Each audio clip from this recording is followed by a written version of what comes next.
Of absorption of drug from GIT tract. जब हमारा जो बॉडी के अंदर जो ड्रग है वो जीआईटी ट्रैक्ट तक चार तरीकों से जाता है, passive diffusion, facilitated diffusion, active transport और इसके अलावा एक और भी होता है एक्सोसाइटोसिस या एंडोसाइटोसिस। सबसे पहले हम देखते हैं पैसिव डिफ्यूजन। पैसिव डिफ्यूजन में क्या होता है कि जो ड्रग होता है वो मूव करता है from higher concentration to lower concentration. अब जब कोई भी चीज हायर टू लोअर कंसंट्रेशन में जाती है तो उसको एनर्जी की जरूरत नहीं होती, वो खुद हायर से लोअर की तरफ चली जाती है। तो पैसिव डिफ्यूजन में भी हमेशा हमें एनर्जी की जरूरत नहीं होगी। जब वो जाएगी हायर टू लोअर तो इसमें कोई कैरियर मॉलिक्यूल भी इन्वॉल्व नहीं होगा। ठीक है, जब कैरियर मॉलिक्यूल मोस्टली जो होती हैं वो प्रोटीन्स होती हैं, लेकिन क्योंकि ये पैसिव है तो इसमें कोई कैरियर इन्वॉल्व नहीं है, तो कोई प्रोटीन ट्रांसपोर्टर इन्वॉल्व नहीं है, तो ये सैचुरेबल नहीं है। जिन प्रोसेसेस में protein as a transporter involve होते हैं वो सैचुरेटेड होती हैं। सेल मेम्ब्रेन में ये हमारे पास लिपिड बाइलेयर है, यहाँ पर मैंने बनाया एक्स्ट्रा सेलुलर स्पेस और यहाँ पर है साइटोसोल। अब जो पैसिव डिफ्यूजन होती है उसमें ड्रग की ट्रांसपोर्ट दो तरीका से होती है। एक ड्रग अगर हमारे पास लिपिड सॉल्युबल है और एक वाटर सॉल्युबल है। अब जो वाटर सॉल्युबल ड्रग होता है through specific channel cell membrane से ट्रांसपोर्ट होता है। ये जो मैंने बनाए हैं ये हमारे पास है चैनल्स, ठीक है, जिसे हम कहते हैं एक्वस चैनल्स या फिर पोर्स। इन पोर्स के जरिए वाटर सॉल्युबल ड्रग आएगा, मेम्ब्रेन को क्रॉस करेगा और साइटोसोल में जाएगा। लेकिन अगर कोई ड्रग है लिपिड सॉल्युबल तो उसको चैनल्स की जरूरत नहीं है। वो क्या करेगा कि इस लिपिड बाइलेयर के अंदर डिसॉल्व हो जाएगा और यहाँ से क्रॉस होकर कहाँ जाएगा, साइटोसोल में। तो पैसिव डिफ्यूजन में दो चीजें आ गई, जो लिपिड सॉल्युबल है वो क्या करेगा, वो डिसॉल्व हो जाएगा, और जो वाटर सॉल्युबल ड्रग्स हैं वो क्या करेंगे, थ्रू चैनल्स जिनको हम कहेंगे एक्वस चैनल्स या पोर्स, उनसे क्रॉस करेगा और साइटोसोल में जाएगा। उसके बाद मैंने ये कहा कि इसमें कोई कैरियर इन्वॉल्व नहीं होता, ये direct from higher concentration to lower concentration होती है। तो ये सैचुरेबल नहीं है, मतलब कि इसमें कोई ट्रांसपोर्ट इन्वॉल्व नहीं है, कोई कैरियर प्रोटीन इन्वॉल्व नहीं है, तो ये सैचुरेबल भी नहीं है। अगर इसमें कोई प्रोटीन इन्वॉल्व होती तो ये सैचुरेबल होता। लो स्ट्रक्चर स्पेसिफिसिटी, यानी कि इसमें कोई स्पेसिफिक नहीं है कि कोई ड्रग आएगा तो किसी स्पेसिफिक स्ट्रक्चर के साथ, तो इसमें ये एक स्ट्रक्चर स्पेसिफिसिटी बहुत कम है।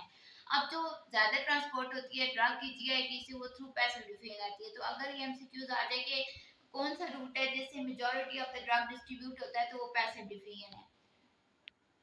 उसके बाद नेक्स्ट चीज आ जाती है हमारे पास फैसिलिटेटेड डिफ्यूजन। फैसिलिटेटेड डिफ्यूजन कोई भी ऐसी डिफ्यूजन होती है जिसमें ड्रग ट्रांसपोर्ट होता है with the help of A carrier proteins. इसमें कैरियर प्रोटीन्स का बहुत अहम रोल है, कैरियर प्रोटीन्स के बगैर इसमें ट्रांसपोर्ट नहीं होती। ठीक है, ये इसी तरह लिपिड बाइलेयर है हमारे पास और ये मैंने बनाया है ड्रग ट्रांसपोर्टर जो कि क्या है, कैरियर प्रोटीन।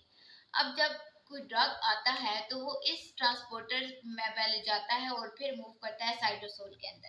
ठीक है, और अगर ये ट्रांसपोर्टर यहाँ पर कैरियर प्रोटीन नहीं होगी तो ड्रग की डिफ्यूजन नहीं हो सकती। फैसिलिटेटेड डिफ्यूजन में होता ही रोल इस कैरियर प्रोटीन का है। उसके बाद ये है कि इसमें एनर्जी की जरूरत नहीं होती। यहाँ पर ये सैचुरेबल नहीं था, लेकिन ये जो हमारा है फैसिलिटेटेड डिफ्यूजन ये सैचुरेटेड है क्योंकि यहाँ पर ट्रांसपोर्टर इन्वॉल्व है जिसकी वजह से ये प्रोसेस सैचुरेटेड हो जाता है।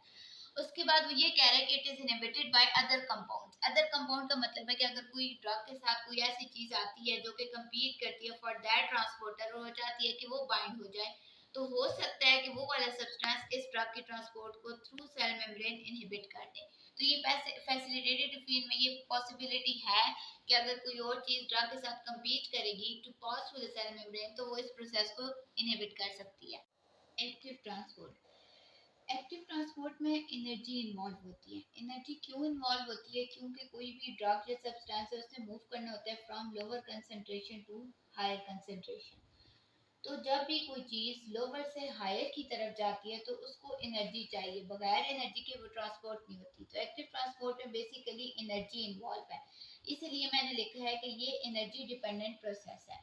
उसके बाद ये है कि ये सेल मेम्ब्रेन है, इसी तरह ये लिपिड बाइलेयर है और ये जो मैंने बनाई ये ड्रग ट्रांसपोर्टर है। और ये ड्रग मॉलिक्यूल है। जब भी ड्रग मॉलिक्यूल आता है वो इस ट्रांसपोर्टर के जरिए ट्रांसपोर्ट होकर साइटोसोल में जाएगा। ठीक है। उसके बाद है कि ड्रग जब मूव करेगा थ्रू दिस ड्रग ट्रांसपोर्टर तो क्या होगा, एटीपी की हाइड्रोलिसिस होगी एडीपी में। तो ये कंडीशन होगी कि एक्टिव ट्रांसपोर्ट के लिए एटीपी का होना बहुत जरूरी है, क्योंकि जब तक एटीपी एडीपी में हाइड्रोलाइज नहीं होगी तब तक ड्रग मॉलिक्यूल इस ट्रांसपोर्टर के जरिए मूव नहीं करेगा इनटू द साइटोसोल। ठीक है। तो इसमें दो चीजें हैं, एक तो ये एनर्जी रिक्वायर्ड है in the form of ATP, और दूसरा स्पेसिफिक कैरियर प्रोटीन्स इन्वॉल्वमेंट। तो कैरियर प्रोटीन्स की इन्वॉल्वमेंट की वजह से ये प्रोसेस हो गया सैचुरेबल। उसके बाद है कि it is also inhibited by को ट्रांसपोर्टर, यानी कि अगर ड्रग के साथ कोई और सब्सटेंस आ जाता है और वो इसके साथ compete करता है कि वो इस ट्रांसपोर्टर के साथ बाइंड करे, तो जो वो सब्सटेंस है वो इस ड्रग के ट्रांसपोर्ट को इनहिबिट कर सकता है। तो ये तीन चीजें हमने देखी हैं। इन तीनों में हम देख लेंगे कि उसमें जो पैसिव डिफिशिएंट थी उसमें कैरियर नहीं इन्वॉल्व था, लेकिन फैसिलिटेटेड और एक्टिव में कैरियर प्रोटीन्स इन्वॉल्व थी।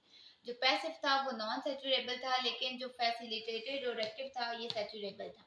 इसमें एनर्जी की रिक्वायरमेंट नहीं थी, लेकिन जो एक्टिव ट्रांसपोर्ट है उसमें एनर्जी की रिक्वायरमेंट थी। उसके बाद है कि जो दोनों प्रोसीजर्स हैं में, ये जो दोनों हैं ये इनहिबिट होते हैं को ट्रांसपोर्टर से, एक्टिव भी और फैसिलिटेटेड भी, लेकिन को ट्रांसपोर्टर का पैसिव डिफिशिएंट पे कोई इफेक्ट नहीं है। और जो most of the drug transport होते हैं वो पैसिव डिफिशिएंट से होते हैं, एंडोसाइटोसिस एंड एक्सोसाइटोसिस का। इसको इसमें ये होता है कि इसमें वेसिकल की फॉर्मेशन होती है दोनों में। और ये किसके लिए यूज होता है, लार्ज मॉलिक्यूल ड्रग की ट्रांसपोर्ट के लिए। इसमें ये होता है कि समझिए हमारे पास सेल मेम्ब्रेन है, ड्रग मॉलिक्यूल आया तो जब उसे सेल मेम्ब्रेन से क्रॉस करना है तो यहाँ पर वेसिकल बन जाएगा। समझिए ये वेसिकल बन गया, वेसिकल फॉर्मेशन। तो इसमें यही होगा कि जब भी एक्सोसाइटोसिस होगी या एंडोसाइटोसिस होगी तो वो लार्ज ड्रग मॉलिक्यूल के लिए यूज होगी और उसमें वेसिकल की फॉर्मेशन होगी। तो एंडोसाइटोसिस में ये है कि एंडो मींस इनसाइड, यानी कि जो भी ड्रग मॉलिक्यूल है वो इनसाइड मूव करेगा cell membrane through the formation of vesicle. ठीक है। और इसके एग्जांपल में मैंने लिखा है विटामिन B12 की जो ट्रांसपोर्ट होती है वो थ्रू एंडोसाइटोसिस होती है। एक्सो का मतलब होता है आउट, यानी कि अब उस चीज ने ट्रांसपोर्ट होना है आउट ऑफ द सेल। तो जब कोई चीज सेल से ट्रांसपोर्ट होगी out by the vesicle formation तो उसको कहेंगे एक्सोसाइटोसिस। और जो एक्सोसाइटोसिस की एग्जांपल है उसमें न्यूरोट्रांसमीटर नॉरएपिनेफ्रिन, यानी कि जो न्यूरोट्रांसमीटर की ट्रांसपोर्ट होती है सेल से आउट वो बेसिकली एक्सोसाइटोसिस